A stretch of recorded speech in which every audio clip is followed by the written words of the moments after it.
Muito bom ter você aqui. No Ponta a Ponta de hoje, o assunto são as investigações do Ministério Público de Minas Gerais que comprovaram que o Hospital César Leite de Manhuaçu, na Zona da Mata, cobrava das usuárias do SUS que optassem pela cesárea eletiva ao invés do parto normal. E o dinheiro era repassado integralmente aos médicos plantonistas. Participam do programa a promotora de justiça em Manhuaçu, Ana Catarina Machado Normanton, e também o promotor de justiça, Luciano Oliveira, coordenador do Centro de Apoio Operacional das Promotorias de Justiça de Defesa da Saúde, o CAU Saúde, do MPMG. Sejam muito bem-vindos à TV MP, é um prazer recebê-los. Obrigado. Doutora Ana, no início do ano, então, mais precisamente em fevereiro, o Ministério Público ajuizou uma ação civil pública contra o Hospital César Leite. O que foi apurado nessas investigações? Exatamente, Cris. Veja, primeiramente, é importante contextualizar que em Manhuaçu não há um hospital público. O Hospital César Leite é um hospital que tem conveniado do SUS, ou seja, recebe tanto paciente do SUS quanto de planos de saúde e também pacientes particulares. Alguns médicos, como obstetras, anestesistas e também pediatras, são contratados pelo SUS na condição de plantonistas.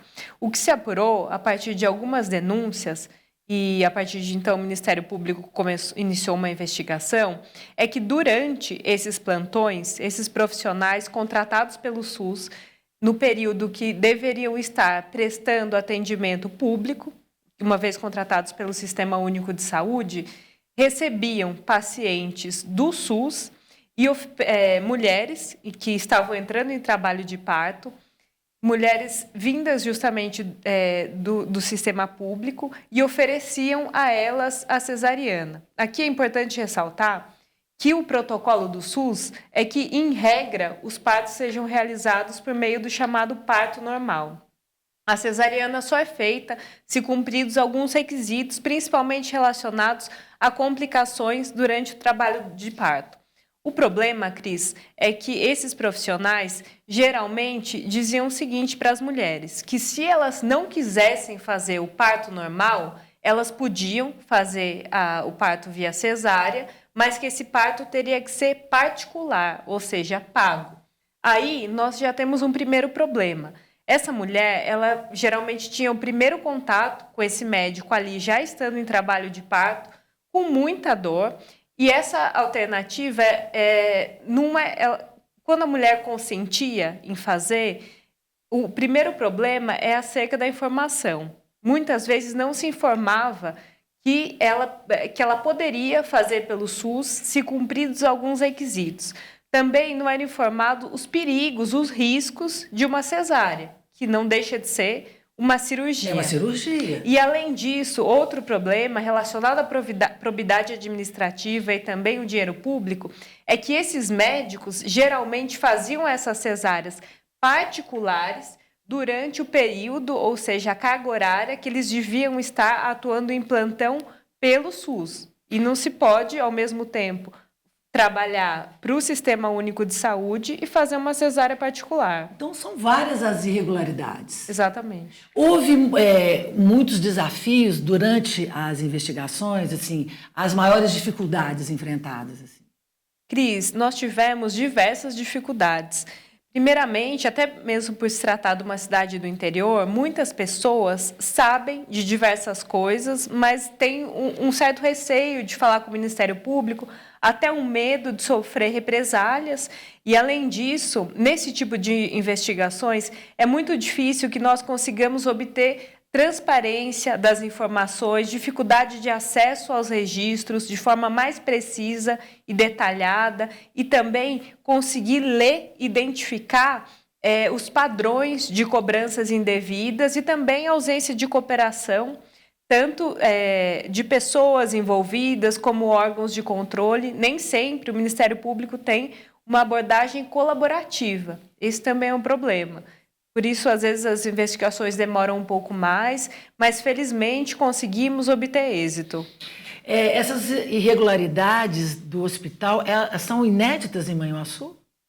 Que se foi comprovado, sim. Mas é importante ressaltar que essa é uma prática um tanto quanto corriqueira no Brasil como um todo. Não é um caso isolado, infelizmente, em Manhuaçu. Doutor Luciano, no estado, então, é comum? Olha, Cris, no centro de apoio, né, nós já recebemos consultas de colegas sobre práticas similares, né, de cobrança de profissionais de saúde, de usuários do SUS. Eu mesmo, na minha experiência como órgão de execução, já atuei em casos similares relacionados à atenção à gestante, né? O que eu posso dizer é que essa é uma prática terrível, né? É uma prática absolutamente abominável, porque você tem ali, como a colega Ana disse, uma pessoa numa situação de extrema vulnerabilidade, com uma informação que às vezes está distorcida, e essa pessoa, sem condições financeiras, não precisando de ter aquela despesa, ela acaba assumindo e caindo. A gente pode usar aqui na palavra golpe, né? Caindo num golpe. Porque esse atendimento eletivo em plantão, ele é totalmente irregular. Sim, eu acho que tem uma questão aqui que é essencial, né, para quem está nos assistindo. O Sistema Único de Saúde, né, que é o nosso grande, vamos dizer assim, plano de saúde da população, ele tem três premissas essenciais, três princípios. São a universalidade, é o acesso para todos, a integralidade, que é o acesso a todos os tratamentos que forem necessários. Então, se a gestante precisar de uma cesárea, estiver clinicamente adequada, ela vai fazer. E o terceiro ponto é a gratuidade. Então, você que está nos assistindo, saiba, qualquer cobrança de atendimento no SUS, seja por qualquer fundamento que for, essa cobrança ela é indevida e ela é ilegal. Doutora Ana, quantas mulheres tiveram esse contato para fazer durante as investigações? Algumas, inclusive, eu não sei te precisar quantas exatamente, porque o que nós comprovamos, mas tem indícios de que sejam mais pessoas. Mas, geralmente, nós recebíamos mulheres que se sentiam depois lesadas, depois que toda a situação passava, porque, como muito bem mencionou o doutor Luciano, o Sistema Único de Saúde é gratuito. E penso que isso advém muito de uma confusão do público e do privado que se tem aqui no Brasil. Então, alguns profissionais da saúde não conseguem diferenciar quando estão atuando pelo público e quando estão atuando pelo privado. Justamente essa captação que é indevida, o tempo de trabalho, a questão da remuneração e como o doutor Luciano acabou de mencionar, mulheres que muitas vezes não tinham condições financeiras de pagar por essa cesariana, sequer precisavam e sequer foi mencionado elas as diferenças que ela poderia esperar pelo parto normal e que nos relatavam. Um momento de desespero, de muita dor. Eu queria me livrar daquele sofrimento logo. Não me passaram a informação adequada, apenas disseram que se eu pagasse, eu podia resolver aquilo e fazer a cesariana imediatamente. E pior, Cris, muitas vezes a informação que era passada é a seguinte: depois da cesariana, se a mãe e o bebê precisassem de continuar tendo acesso ao serviço, tratamento no pós-parto, também teria que ser pago, porque aí supostamente não poderia mais ter sido realizado pelo SUS. Então, a partir dessas denúncias, porque o que falta também é o conhecimento, a informação para o jurisdicionado, para a população em geral. Mas as mulheres começavam a parar e refletir: poxa, mas tem alguma coisa errada. Se eu fui pelo SUS, por que eu paguei? Eu estou pagando. A gente faz o nosso primeiro intervalo, voltamos já já.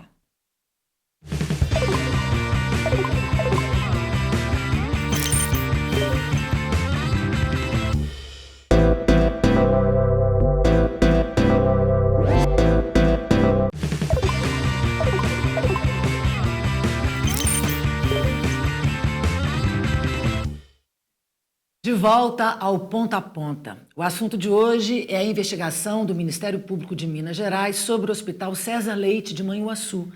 As usuárias do SUS pagavam pela cesárea eletiva ao invés do parto normal e o valor era embolsado pelos médicos plantonistas. Doutora Ana, segundo dados do Ministério da Saúde, o Brasil é vice-campeão em cesarianas no mundo. De onde vem essa cultura de que o bisturi é a melhor maneira de se ter um filho?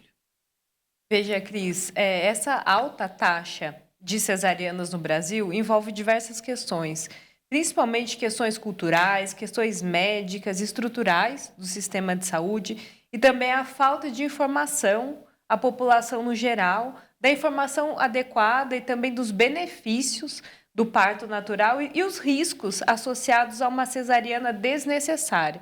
Não que a cesariana seja necessariamente arriscada, mas em alguns casos ela não é o protocolo mais adequado, inclusive, como toda cirurgia, pode oferecer riscos, ainda mais a depender do contexto de saúde da gestante. E também a influência dos profissionais de saúde. Alguns médicos podem preferir por conveniência própria, por ser mais rápido, ou também por uma questão econômica, para oferir lucro, que a cesariana seja realizada. Principalmente, como no caso em concreto, que é uma cesariana realizada particular. Todavia, nem sempre isso é o melhor para a mulher.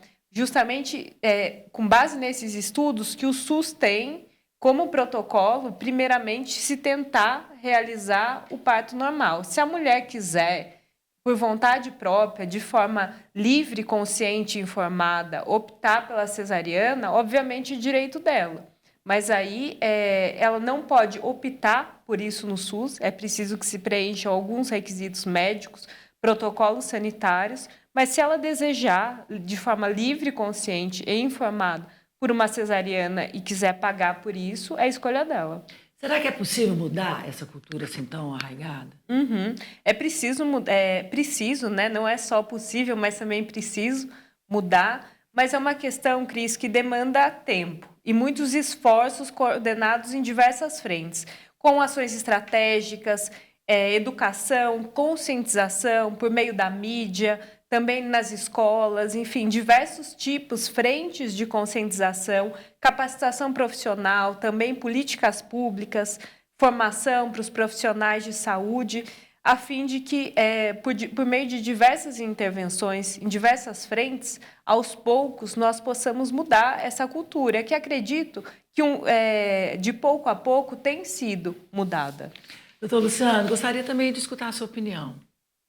Pois bem, Cris, nós temos aqui no Ministério Público, né, um projeto, o projeto Melissa, né, você que está nos assistindo, né, projeto Melissa com 2 L's e y.mpmg.mp.br. Lá você encontra todas as informações sobre esse projeto que busca enfrentar as mortes maternas e as mortes infantis, né, que são de crianças com menos de 1 ano.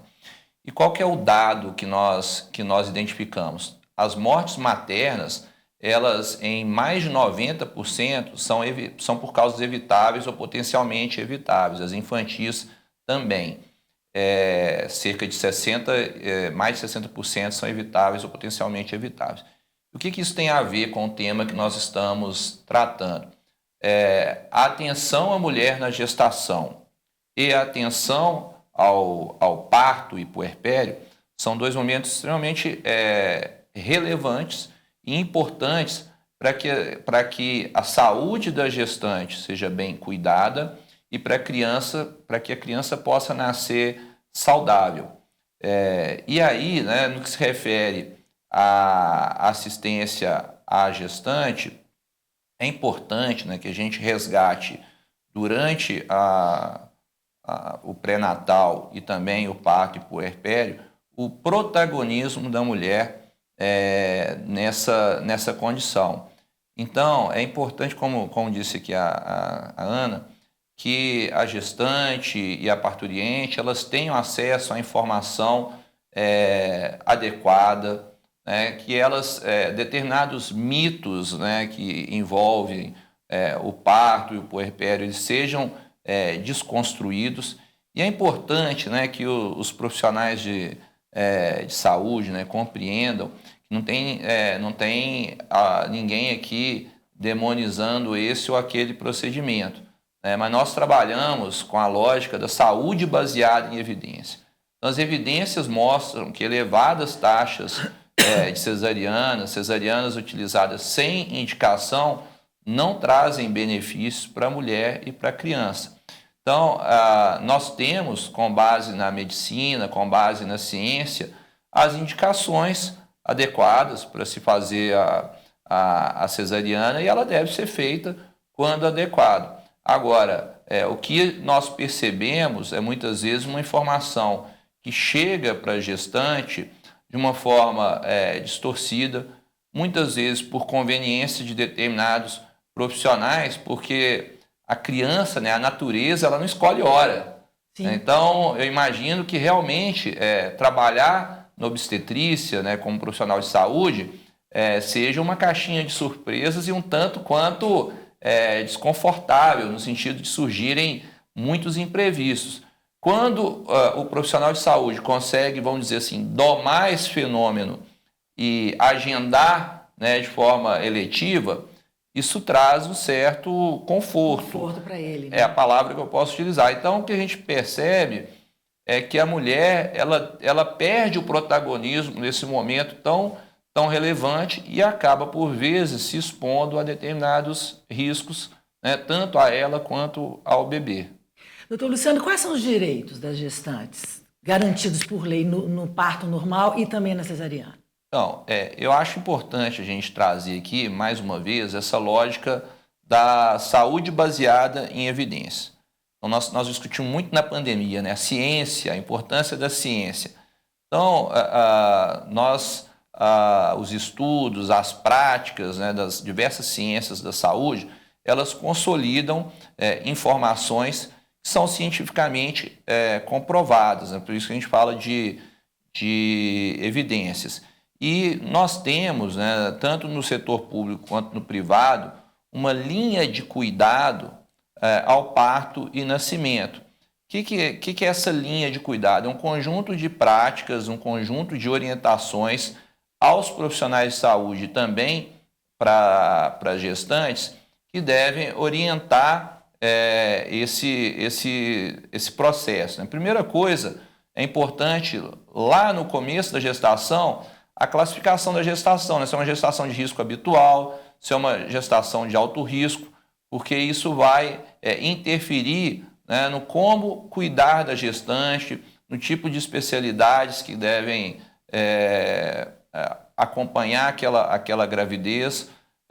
O segundo ponto, uma coisa muito relevante que se propõe, principalmente no sistema público, é que haja uma conexão entre a equipe do acompanhamento pré-natal e a equipe hospitalar, se possível, né? E o ideal é que a gestante conheça, né, a maternidade, onde ela vá dar à luz, onde ela vai procurar, né, quando chegar o momento. Esse empoderamento da gestante com as informações, ele é super relevante. E um ponto, né, pouco se traz, pouco se discute, é o pré-natal do companheiro. Então, nós homens, né, que temos uma companheira ou, né, sejam casais homoafetivos, enfim, o companheiro ou companheira daquela gestante, ele precisa estar ali, precisa ser trazido pela equipe de saúde, que é um momento de vulnerabilidade, é um momento de amparo. Né? Então, acho que essas questões são muito relevantes. A gente tem um pré-natal humanizado, buscar conexão com a equipe do hospital. E aí nós temos, né, eu falei aqui do projeto Melissa, que busca enfrentar a mortalidade materna, né? Nós estamos muito longe de atingir os objetivos ainda de redução de morte materna.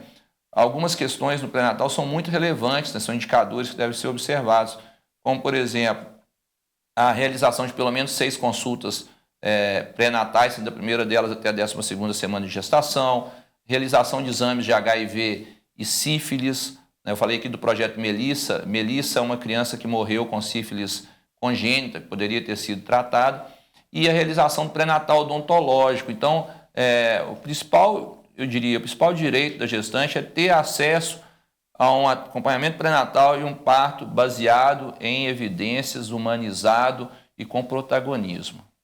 A gente faz o nosso próximo intervalo. Voltamos já já.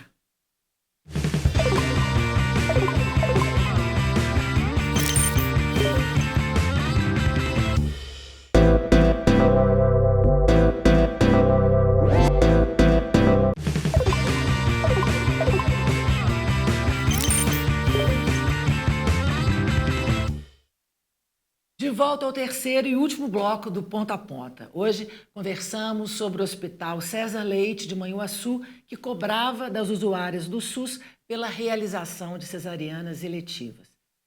Doutora Ana, o que a Justiça estabeleceu ao hospital? Cris, veja, primeiramente, a Justiça determinou, a pedido do Ministério Público, que o Hospital César Leite e seus profissionais não promovam, autorizem ou permitem em suas dependências nenhum tipo de cobrança para a realização de parto e outros procedimentos eletivos e relacionado ao parto, ainda que na modalidade cesariana, em procedimentos realizados por médicos plantonistas da urgência e emergência, notadamente durante o seu plantão remunerado pelo SUS. Além disso, determinou que se dê ciência a todos os médicos que atuam no plantão remunerados pelo SUS que a cobrança de quaisquer procedimentos em atendimentos, inclusive nos partos na modalidade cesariana durante os plantões remunerados pelo SUS, pode configurar ato de improbidade administrativa relacionado ao enriquecimento ilícito, sujeito às penas da Lei de Improbidade Administrativa, e também que se providencie, isso é muito importante, no prazo de 15 dias, a instalação de placas em locais visíveis nas dependências do hospital, na recepção, informando que o hospital é conveniado ao SUS, de modo que é proibida a cobrança de valores de usuários do SUS e que, em caso de cobranças, a população denuncie a ouvidoria do Ministério Público por meio do número 127. Isso seja muito visível, muito claro, muito objetivo. Exatamente. Doutora Ana, e quais as sanções se tiver um descumprimento? Uma das sanções é a multa diária, sem prejuízo das demais sanções cabíveis, ou seja, se pode iniciar uma nova investigação, uma nova ação e até mesmo a responsabilidade pessoal dos profissionais que fazem isso, porque muitos alegavam que não sabiam que era ilícito, mas agora todos sabem. Ou seja, o dolo estaria comprovado. Claro. O hospital ele vai recorrer da decisão? Veja, o hospital ele interpôs embargos de declaração que foram rejeitados pelo juízo e até agora ao Tribunal de Justiça de Minas Gerais, em segunda instância, não interpuseram nenhum recurso. Doutora Ana, como denúncias de irregularidades no Hospital de Manhuaçu, nos postos de saúde, nos hospitais de Manhuaçu podem ser feitas? Podem ser feitas diretamente ao Ministério Público na modalidade presencial. Em Manhuaçu, o Ministério Público fica na Avenida Barão do Rio Branco, número 94, bairro Baixada, assim como em qualquer local, qualquer comarca do estado de Minas Gerais. Essa denúncia pode e deve ser feita no Ministério Público, também pela nossa ouvidoria, só ligar para o número 127, e também no site do Ministério Público, a denúncia na ouvidoria pode ser feita também online. Doutor Luciano, quais são os desafios do Ministério Público para colocar projetos, ações, programas em atividade em defesa das gestantes? Olha, eu queria, até dando um passo atrás, ser muito enfático em um ponto aqui. Eu acho que um desafio essencial é o desafio da educação e do esclarecimento das pessoas. Então, você que está nos assistindo aqui, qualquer cobrança de atendimento no SUS, ela é indevida. Ela pode caracterizar crime. Que tipos de crime? Estelionato, por exemplo, se o profissional de saúde está te induzindo, dizendo que o procedimento vai ser muito demorado no SUS, no particular vai ser mais rápido. Pode ser um crime de concussão se ele te exige, eu só faço se você me pagar, além do ato de improbidade administrativa, que nós estamos falando de agente público. Então, acho que o principal desafio, em primeiro lugar, é isso, da população ter consciência de seus direitos. Segundo lugar, está relacionado com a formação profissional. E aí eu quero destacar, né, o projeto Gestar, que que é da Universidade Federal de Uberlândia, a professora Efigênia Maciel, ficou em segundo lugar no prêmio Melissa, que nós fizemos de boas práticas no enfrentamento à mortalidade materna e infantil, que faz esse trabalho de orientação, capacitação de profissionais e também das gestantes, né, esclarecendo, tornando a gestante protagonista, propondo um plano de parto para ela e com isso fazendo essa ponte que a gente estava mencionando no bloco anterior, hospital e atendimento de pré-natal. Acho que isso que é o mais difícil, sabe? A formação chegar para a população e capacitar bem também os profissionais de saúde. Agradeço muito a participação de vocês aqui no Ponta a Ponta. Agradeço também, claro, a sua companhia, a sua audiência. A gente se vê em breve.